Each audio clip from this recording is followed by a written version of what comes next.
شاید اس بے غیرت پر اثر تو نہ ہو، لیکن تم تھک چکے ہوگے۔ میں نے رفیق کی قوت مدافعت ختم کرنے اور اسے بریکنگ پوائنٹ پر لانے کے لیے جان بوجھ کر جوتے مارنے کی تعداد بتائی تھی۔ جب کیسر کے ساتھیوں نے اسے بازوؤں سے جکڑ لیا اور کیسر اپنا بوٹ اتار کر اس کے پیچھے کھڑا ہو گیا تو میں نے رفیق سے پوچھا، سونیا کہاں ہے؟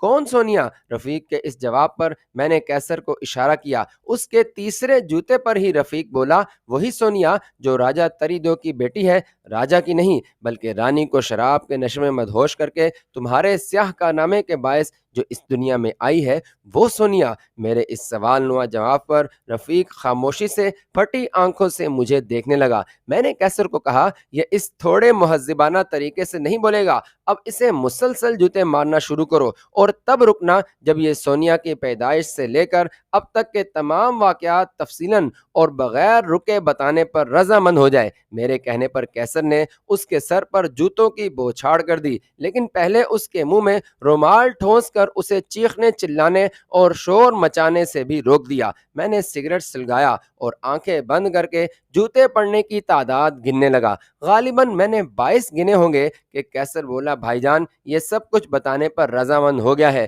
میں نے کہا کہ اس کے 15 جوتے اور مارو کہ اسے یہ بھی یاد رہے کہ اسے صرف بولنا ہی نہیں بلکہ سچ بولنا ہے۔ سونیا کے متعلق ہمیں سب پتہ چل چکا ہے، اس کی یہ خدمت ہم صرف اس لیے کر رہے ہیں کہ یہ اپنی زبان سے ہمیں سچ بتا دے۔ میں نے یہ کہہ کر پھر آنکھیں بند کر لیں۔ سر پر پھر جوتے لگنے کی آواز آنے لگی۔ جب کیسر نے ہاتھ روکا تو میں نے رفیق سے پوچھا، کیا سب کچھ اپنی زبان سے اگل دو گے اور مجھے سوال کرنے کی ضرورت تو پیش نہیں آئے گی، ورنہ میرے ہر سوال کے ساتھ تمہارے سر کی دھنائی پھر صفر سے شروع ہوگی۔ رفیق کے اس بات میں سر ہلانے پر میں نے کیسر کو اس کے منہ سے کپڑا ہٹانے کا کہا۔ اس کے دونوں بازو ساتھیوں نے جکڑے رکھے تھے۔ رفیق نے کوئی راہ فرار نہ دیکھ کر اپنے سر کو سہلانے کی اجازت مانگی۔